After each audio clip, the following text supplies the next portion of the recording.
KP news. नमस्कार, मैं संतोष। स्वागत है आपका लोकतंत्र प्रहरी के 8 PM न्यूज में, जहां हम देखेंगे दुर्ग जिले समेत प्रदेश एवं देश विदेश की कुछ प्रमुख खबरें। आइए शुरू करते हैं पहले दुर्ग जिले की खबरों से।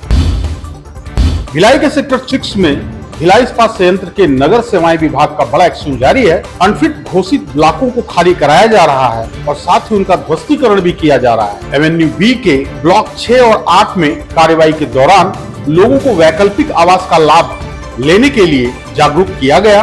प्रशासन ने साफ कर दिया है कि ये सभी ब्लॉक रहने के लिए असुरक्षित हैं और जो लोग कब्जा नहीं छोड़ेंगे उनके खिलाफ कड़ी कार्रवाई की जाएगी। यह अभियान आने वाले दिनों में और तेज किया जाएगा। यह अभियान शहर को सुरक्षित और व्यवस्थित बनाने की दिशा में एक महत्वपूर्ण कदम माना जा रहा है। हेमचंद यादव विश्वविद्यालय द्वारा डॉक्टर वीरेंद्र कुमार सिंह को बेस्ट स्पोर्ट मोटिवेटर अवार्ड 2026 से सम्मानित किया गया है। 165 महाविद्यालयों में सर्वश्रेष्ठ क्रीड़ा अधिकारी के रूप में चयनित होना उनकी मेहनत और समर्पण का प्रमाण है। साथ ही उन्हें प्रशस्ति पत्र और 15,000 रुपए की राशि भी दी गई। पिछले 5 वर्षों में उनके मार्गदर्शन में कॉलेज के छात्रों ने राज्य, राष्ट्रीय और अंतर्राष्ट्रीय स्तर पर कुल 107 से अधिक सहभागिताएं दर्ज की हैं और स्वर्ण, रजत और कांस्य पदक अपने नाम किए हैं। खेल प्रतिभाओं को बढ़ावा देने के लिए 10 लाख रुपए से अधिक की छात्रवृत्ति भी वितरित की गई। इस उपलब्धि पर पूरे संस्थान में खुशी का माहौल है।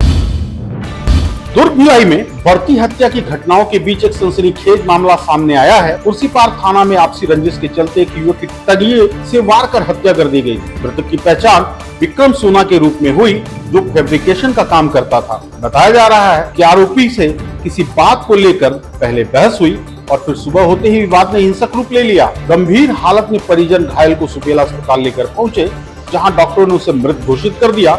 फिलहाल पुलिस ने आरोपी को गिरफ्तार कर लिया है और पूछताछ जारी है। दुर्ग जिले के पुराना क्षेत्र से एक बेहद संवेदनशील और चिंताजनक खबर सामने आई है। यहाँ एक 3 साल की मासूम बच्ची के साथ दुष्कर्म की आशंका जताई जा रही है। बताया जा रहा है कि पड़ोस में रहने वाला एक युवक बच्ची को चॉकलेट का लालच देकर अपने साथ ले गया। काफी देर तक बच्ची के न मिलने पर परिजनों ने खोजबीन शुरू की, जिसके बाद बच्ची NSPCL ग्राउंड के पास मिली। बच्ची के हाथ पैर बंधे हुए थे, जिसके बाद तुरंत पुलिस को सूचना दी गई। पुलिस ने तत्परता दिखाते हुए आरोपी को हिरासत में ले लिया और बच्ची को इलाज के लिए अस्पताल भेजा गया। फिलहाल मामले की जांच जारी है और मेडिकल रिपोर्ट के बाद ही स्थिति स्पष्ट हो पाएगी। दुर्ग के करहीडीह में उस वक्त हड़कंप मच गया जब सांस्कृतिक भवन के पास एक युवक का खून से लथपथ शव मिला, जो की पहचान नारायण निषाद के रूप में हुई है। हत्या इतनी बेरहमी से की गई थी कि सिर को पत्थर से बुरी तरह कुचल दिया गया। सुबह जब राहगीरों की नजर शव पर पड़ी तो तुरंत पुलिस को सूचना दी गई। मौके पर पहुंची पुलिस और फॉरेंसिक टीम ने जांच शुरू कर दी है। पुलिस के अनुसार घटना देर रात की है और हर एंगल से जांच की जा रही है। फिलहाल आरोपी फरार है और उसकी तलाश तेज कर दी गई है।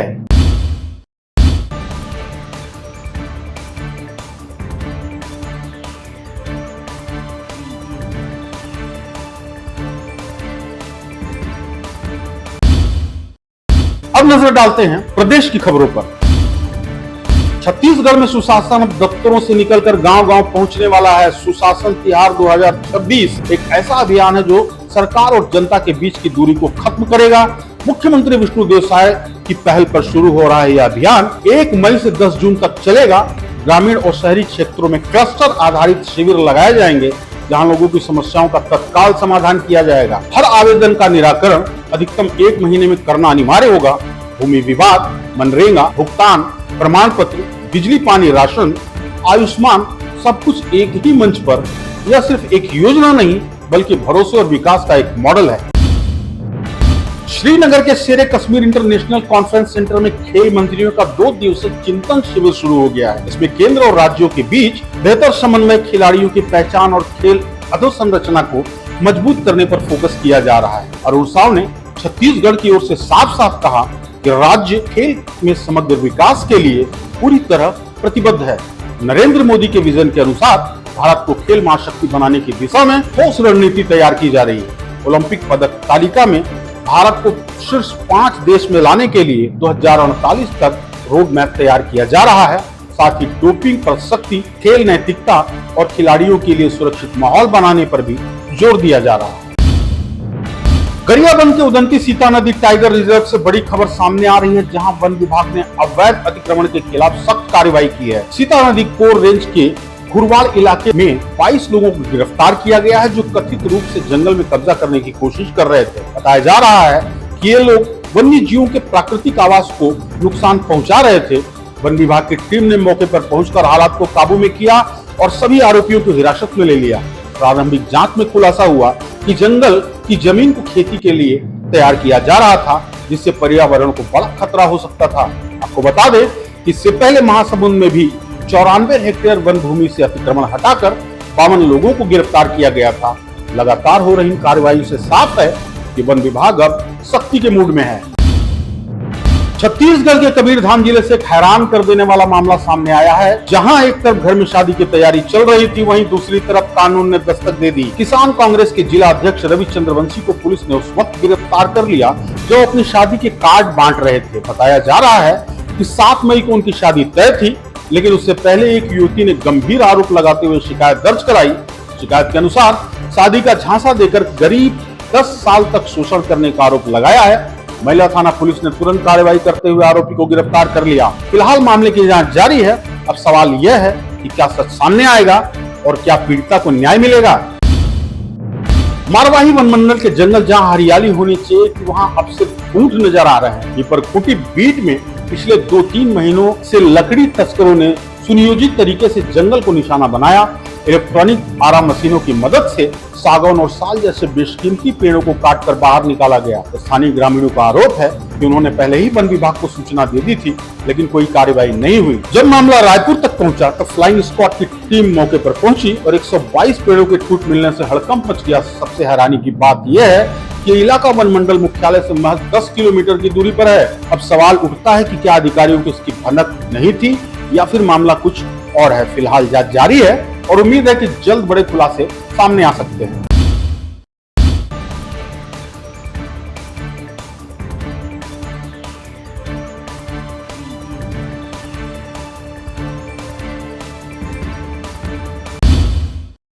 अब डालते हैं नजर देश विदेश की खबरों पर।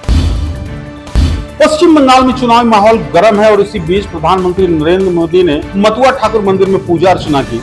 उन्होंने श्री श्री हरिचंद ठाकुर और गुरचंद ठाकुर को नमन करते हुए उनके आदर्शों को समाज के लिए प्रेरणादायक बताया। पीएम मोदी ने बोरो मां के साथ अपनी पुरानी यादें भी साझा की। बनगांव की रैली में उन्होंने नागरिकता और घुसपैठ के मुद्दे पर बड़ा बयान दिया। 29 अप्रैल तक देश छोड़ने की चेतावनी और 4 मई के बाद कार्रवाई की बात कही। इसके साथ ही उन्होंने टीएमसी पर भी तीखा हमला बोला और माँ माटी मानुष के मुद्दे पर सवाल उठाए। आज पश्चिम बंगाल की राजनीति में सियासी पारा चरम पर है। राहुल गांधी ने हुगली के श्रीरामपुर में रैली करते हुए एक साथ 3 बड़े निशाने साधे। भारतीय जनता पार्टी, राष्ट्रीय स्वयंसेवक संघ और ममता बनर्जी की टीएमसी पर राहुल गांधी ने सवाल उठाए। उनके खिलाफ 36 केस, 55 घंटे की ईडी पूछताछ, लेकिन ममता बनर्जी पर एक भी केस क्यों नहीं है? क्या बीजेपी और टीएमसी के बीच कोई मिलीभगत है? उन्होंने नरेंद्र मोदी सरकार पर हमला करते हुए कहा कि सिर्फ कांग्रेस ही विचारधारा के आधार पर लड़ रही है। साथ ही टीएमसी पर बेरोजगारी, भ्रष्टाचार और शारदा रोज वैली जैसी घोटालों के आरोप भी लगाए। तेलंगाना के अले रेलवे स्टेशन के पास रविवार सुबह 4 मीनार एक्सप्रेस में अचानक आग लग गई। ट्रेन के S5 कोच से धुआं निकलते ही यात्रियों में अफरा तफरी मच गई। लोग जान बचाने के लिए चलती ट्रेन से कूदे। हालांकि रेलवे कर्मचारियों की सूझबूझ से ट्रेन को तुरंत रोक लिया गया और सभी यात्रियों को सुरक्षित बाहर निकाल लिया गया। गनीमत रही कि इस घटना में कोई जनहानि नहीं हुई। प्रारंभिक जांच में आग की वजह शॉर्ट सर्किट बताई जा रही है। फिलहाल इस रूट पर रेल यातायात अस्थायी रूप से प्रभावित है। पूरी जांच के बाद ही ट्रेनों का संचालन दोबारा शुरू किया जाएगा। दक्षिण अमेरिकी देश कोलंबिया दक्षिण पश्चिमी इलाके में यात्रियों से भरी बस में हुए भीषण धमाके ने पूरे देश को हिलाकर रख दिया है। इस हमले में 14 से ज्यादा लोगों की मौत हो गई है, जबकि 38 से अधिक लोग घायल बताए जा रहे हैं। बताया जा रहा है कि यह धमाका काउका प्रांत के काहिबियो इलाके से उस वक्त हुआ जब पैन अमेरिकी हाईवे से गुजर रही थी। राष्ट्रपति गुस्तावो पेट्रो ने इस मामले की कड़ी निंदा करते हुए इसे आतंकवादियों और ड्रग तस्करों की साजिश बताया है। सेना के मुताबिक इस हमले के पीछे विद्रोही गुट हाइमे मार्टिनेज और ड्रग नेटवर्क का हाथ हो सकता है। पिछले 48 घंटों में इस इलाके में 26 से ज्यादा आपराधिक घटनाएं सामने आ चुकी हैं, जिससे हालात बेहद तनावपूर्ण बने हुए हैं। वॉशिंगटन डीसी में व्हाइट हाउस कॉरेस्पॉन्डेंस डिनर के दौरान फायरिंग से हड़कंप मच गया। इस हाई प्रोफाइल इवेंट में राष्ट्रपति Donald Trump, first lady Melania Trump और उपराष्ट्रपति जेडी वेंस मौजूद थे। हमलावरों ने होटल के बॉलरूम के बाहर गोलियां चलाई, लेकिन ट्रंप सुरक्षित हैं। सीक्रेट सर्विस ने तुरंत एक्शन लेते हुए हमलावर को पकड़ लिया। हमलावर के पास शॉटगन, हैंडगन और चाकू मिले हैं। फायरिंग में एक अधिकारी घायल हुआ, लेकिन बुलेट प्रूफ जैकेट की वजह से उसकी जान बच गई। हमलावर की पहचान कैलिफोर्निया के 31 वर्षीय कोल थॉमस एलन के रूप में हुई है। फिलहाल पुलिस मामले की गहराई से जांच कर रही है। आज के समाचार यहीं तक। अब मुझे दीजिए इजाजत। नमस्कार।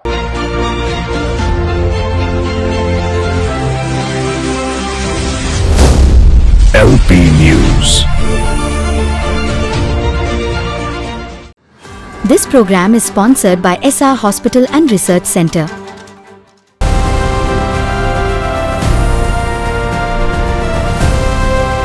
हर खबर पर नजर, सच, हिम्मत और जमीनी रिपोर्टिंग, देश, समाज और सत्य के लिए। LP News, आपकी आवाज।